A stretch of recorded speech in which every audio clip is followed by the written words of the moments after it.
পুনর্জন্ম, new York হইতে প্রকাশিত দার্শনিক পত্রিকা, মেটাফিজিক্যাল ম্যাগাজিনের জন্য লিখিত, মার্চ 1895।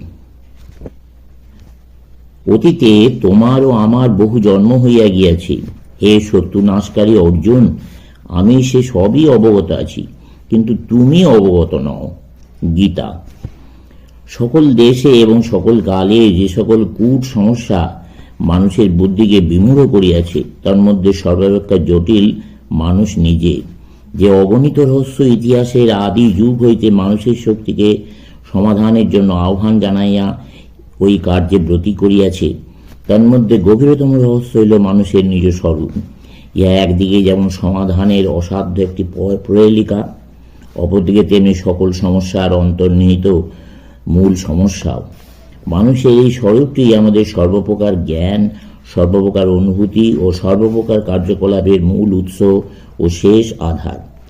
এমন কোনো সময় ছিল না, এমন কোনো সময় আসিবেও না, যখন মানুষের নিজের স্বরূপ তার সর্বাধিক মনোযোগ আকর্ষণ করিবে না। মানুষের সকল প্রকার ক্ষুধার মধ্যে সত্য অনুসন্ধান স্বরূপ যে ক্ষুধা মানুষের নিজ সত্তার সহিত নিবিড়ভাবে জড়িত আছে, বহির্বিশ্বের মূল্যায়ন কল্পে অন্তরাজ্য হইতে কোনো মানদণ্ড আবিষ্কারের জন্য যে সর্বগ্রাসী আকাঙ্ক্ষা বিদ্যমান এবং এই পরিবর্তনশীল বিশ্বে একটি অপরিবর্তনীয় স্থির বিন্দু আবিষ্কার করিবার জন্য যে অনিবার্য ও স্বভাবসিদ্ধ প্রয়োজন অনুভূত হয়, সেগুলির দ্বারা পরিচালিত হইয়া মানুষ যদিও মধ্যে মধ্যে স্বর্ণকণিকা ভ্রমে ধূলিমুষ্টি ধরিতে সচেষ্ট হইয়াছে, এমনকি যুক্তি ও বুদ্ধি অপেক্ষা উচ্চতর রাজ্যের কোনো বাণীর প্রেরণা পাইয়াও সে অনেক সময়ে অন্তর্নিহিত দেবত্বের মর্ম অনুধাবন করিতে সমর্থ হয় নাই। তথাপি যতদিন হইতে এই অনুসন্ধান আরম্ভ হইয়াছে, তাহার মধ্যে এমন কোনো সময় দেখিতে পাওয়া যায় না যখন কোনো না কোনো জাতি বা কতিপয় ব্যক্তি সত্যের বর্তিকা ঊর্ধ্বে তুলিয়া ধরেন নাই। অতীতে অথবা আধুনিককালে বিশেষত প্রগতিশীল বুদ্ধিজীবীদের মধ্যে এমন লোকের কখনো অভাব ঘটে নাই, যারা পারিপার্শ্বিক ও অপ্রয়োজনীয় খুঁটিনাটি বিষয়ে একদেশদর্শী, বিবেচনাহীন এবং কুসংস্কারপূর্ণ ঐমত স্বীকার করিবার ফলে কখনো বা বিবিধ দর্শনমত ও সম্প্রদায়ের বক্তব্যের অস্পষ্টতার দরুন বিরক্তির ফলে এবং দুঃখের সহিত বলিতে হয়, অনেক সময় সংঘবদ্ধ পৌরোহিত্যের ভয়াবহ কুসংস্কারাদির প্রভাবে চরম বিপরীত মতে উপনীত হইয়াছেন, এবং এই সকল কারণে হতাশ হইয়া শুধু যে এ সম্পর্কে অনুসন্ধান পরিত্যাগ করিয়াছেন তাহাই নহে, তাহারা ঘোষণা করিয়াছেন এই কার্য নিষ্ফল ও অনাবশ্যক। দার্শনিকেরা ক্ষোভ বা বিদ্রুপ প্রকাশ করিতে পারেন এবং পুরোহিতগণ তরবারির সাহায্য পর্যন্ত স্বীকার করিয়া স্বীয় ব্যবসায় পরিচালনা করিতে পারেন, কিন্তু সত্য একমাত্র তাহাদেরই নিকট আবির্ভূত হয় যারা সত্যের জন্যই লাভালাভের চিন্তা ছাড়িয়া নির্ভীক হৃদয়ে সত্যেরই পীঠস্থানে উপাসনা করিয়া থাকেন। মানুষের বুদ্ধি যখন জ্ঞানপূর্বক কোনো বিষয়ে প্রযুক্ত হয়, তখনই তাহাদের নিকট আলোক উদ্ভাসিত হয় এবং ধীরে ধীরে হইলেও ক্রমশ তাহা অজ্ঞাতভাবে অনুসৃত হইয়া সমগ্র জাতির মধ্যে প্রসারিত হয়। দার্শনিকগণ দেখাইয়া দেন কিরূপে মহাপুরুষরা স্বেচ্ছায় অবিরাম সাধনায় রত হন, এবং ইতিহাস সাক্ষ্য দেয় কিরূপে নীরবে ধীরে ধীরে সাধারণ জনসমাজে তাহাদের সাধনলব্ধ সত্য অনুপ্রবেশ করে।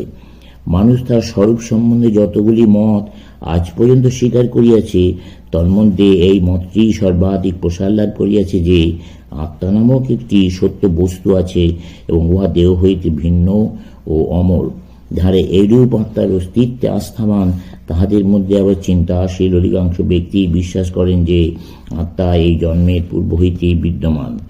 আধুনিক মানব সমাজে যাদের ধর্ম সুসংবদ্ধ ও সুপ্রতিষ্ঠিত, তাহাদের অধিকাংশই ইহা বিশ্বাস করেন, এবং যেসব দেশ ভগবানের আশীর্বাদে সর্বাধিক উন্নত, সেসব দেশের শ্রেষ্ঠ মনীষীরা যদিও আত্মার অনাদিত্বে বিশ্বাস করার প্রতিকূল অবস্থার মধ্যেই প্রতিপালিত হইয়াছেন, তথাপি তাহারা আত্মার পূর্বস্তিত্ব সমর্থন করিয়াছেন। হিন্দু ও বৌদ্ধ ধর্মে ইহা ভিত্তিস্বরূপ।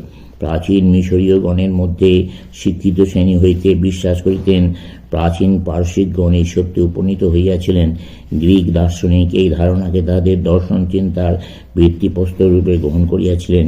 হিব্রুগণের মধ্যে ফ্যারিসিগণের আচারনিষ্ঠ প্রাচীন ইহুদি সম্প্রদায় ইয়াকে গ্রহণ করিয়াছিলেন এবং মুসলমান ধর্ম অবলম্বীদিগের মধ্যে সুবিধা প্রায় সকলেই এই সত্য স্বীকার করেন। বিভিন্ন জাতির মধ্যে বিভিন্ন বিশ্বাসের উদ্ভব ও পরিপুষ্টির নিমিত্ত মনে হয় বিশেষ ধরনের পরিবেশের প্রয়োজন আছে। মৃত্যুর পরে শরীরের এতটুকু মাত্র অংশও জীবিত থাকে, এই ধারণায় উপনীত হইতেই প্রাচীন জাতিসমূহের কত যুগ কাটিয়া গিয়াছে। আবার দেহ হইতে বিমুক্ত হইয়া মৃত্যুর পরও জীবিত থাকে, এইরূপ কোনো বস্তু সম্বন্ধে যুক্তিপূর্ণ ধারণায় উপনীত হইতে আরও কত যুগ যুগান্তের প্রয়োজন হইয়াছে। এমন একটি সত্তা আছে দেহের সহিত যার সম্পর্ক সাময়িক, এইরূপ ধারণায় উপনীত হওয়া যখন সম্ভব হইল, কেবল তখনই এবং যেই সকল জাতির মধ্যে এইরূপ সিদ্ধান্তে উদয় হইতে পারিল, একমত তাহাদের মধ্যে এই অনিবার্য প্রশ্নটি উত্থিত হইয়াছিল, কোথায়, কখন? প্রাচীন হিব্রুগণ আত্মা সম্পর্কে নিজেদের মধ্যে অনুসন্ধিস্থল জাগাইয়া মনের স্থৈর্য নষ্ট করেন নাই। তাহাদের মতে মৃত্যুতেই সবকিছুর অবসান হয়। কার্ল হেকেল যথার্থই বলিয়াছেন, ইহাও যদি সত্য যে ইহুদিদের নির্বাসনের পূর্ববর্তী বাইবেলের প্রাচীন অংশে হিব্রুগণ দেহ হইতে পৃথক প্রাণতত্ত্বের পরিচয় পাইয়াছিলেন এবং তাহাকে তারা কখনো নেফেস অথবা রুয়াক অথবা নেশামা নামে অভিহিত করিয়াছেন, তথাপি এই সকল শব্দ চৈতন্য বা আত্মার ধারণার দ্যোতক না হইয়া বরং প্রাণবায়ুরই দ্যোতক। আবার প্যালেস্টাইনের অধিবাসী ইহুদিগণের নির্বাসনোত্তর কালের রচনায় কোথাও কোনো পৃথক সত্তা বিশিষ্ট অমর আত্মার উল্লেখ পাওয়া যায় না, কিন্তু সর্বত্র ঈশ্বর হইতে নিশ্চিত শুধু এমন একটি প্রাণবায়ুর উল্লেখ পাওয়া যায় যার শরীর ধ্বংস হইলে দিব্য সত্তা রুয়াখে অন্তর্হিত হয়। আত্মা সম্বন্ধে প্রাচীন মিশর ও ক্যান্ডিয়ার অধিবাসীগণের নিজস্ব বহু অদ্ভুত ধারণা ছিল, কিন্তু মৃত্যুর পরেও মানবের কোন একটি অংশ জীবিত থাকে বলিয়া তারা যে ধারণা পোষণ করিত, তাহা সেই প্রাচীন হিন্দু, পারসি, গ্রিক বা অন্য কোনো আর্য জাতির এই সম্বন্ধীয় ধারণাগুলিকে যেন মিশাইয়া ফেলা না হয়। অতি প্রাচীনকাল হইতে আত্মার ধারণা সম্পর্কে আর্য ও অসংস্কৃত ভাষাভাষী ম্লেচ্ছদিগের সুস্পষ্ট পার্থক্য পরিলক্ষিত হয়। বাহ্যত মৃতদেহের শেষকৃত্য অনুষ্ঠানের রীতি যেন ইহার প্রকৃষ্ট নিদর্শন। অধিকাংশ ক্ষেত্রে ম্লেচ্ছগণ সবকে সযত্নে প্রথিত করিয়া অথবা তদপেক্ষা জটিলতর বিরাট প্রক্রিয়া অবলম্বনে সবকে মমিতে পরিণত করিয়া মৃতদেহ সংরক্ষণের জন্য যথাসাধ্য প্রয়াস পাইত, আর আর্যগণ সাধারণত মৃতদেহকে অগ্নিতে ভস্মীভূত করিতেন। এর মধ্যে আমরা একটি গভীর রহস্যের সন্ধান পাই। আর্য জাতির, বিশেষত হিন্দুদের সহায়তা ব্যতীত মিশরীয় হইউক, এশীয়ই হইউক বা ব্যাবিলনবাসী হইউক, কোনো ম্লেচ্ছ জাতি এই ধারণা উপনীত হতে পারে নাই যে আত্মা নামক এমন এক পৃথক বস্তু আছে যা শরীর নিরপেক্ষভাবে অবস্থান করিতে পারে।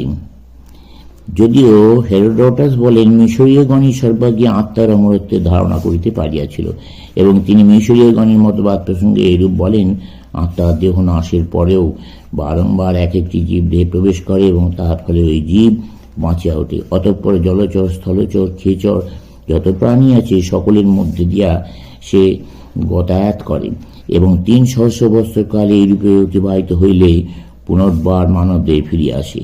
তাদের মিশর তত্ত্ব সম্পর্কে বর্তমানকালে যে গবেষণা হইয়াছে তার ফলে অদ্যাবধি মিশরীয় জনসাধারণের ধর্মের মধ্যে আত্মার দেহান্তর গ্রহণ বিষয়ক কোনো নিদর্শন পাওয়া যায় নাই, বরং ম্যাসপেরো, আরমান এবং অপরাপর খ্যাতনামা মিশর তত্ত্ববিদদের আধুনিকতম এই অনুমানই অনুমোদিত হয় যে পুনর্জন্মবাদের সহিত মিশরীয়গণ সুপরিচিত ছিল না।